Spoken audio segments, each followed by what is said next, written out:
क्या तुम्हारे साथ कभी ऐसा हुआ है कि तुम किसी काम से कमरे में गए हो और फिर एकदम से थोड़ी देर बाद तुम्हें रियलाइज होता है कि अबे मैं यहाँ करने क्या आया था?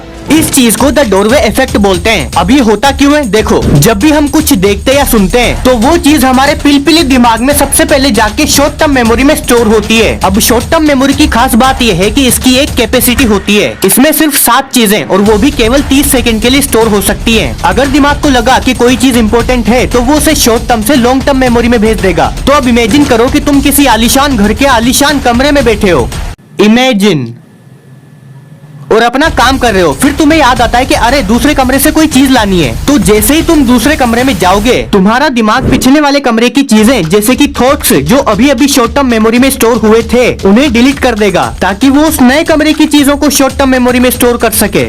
समझ में आया? मुझे भी नहीं आया था। क्या बात है।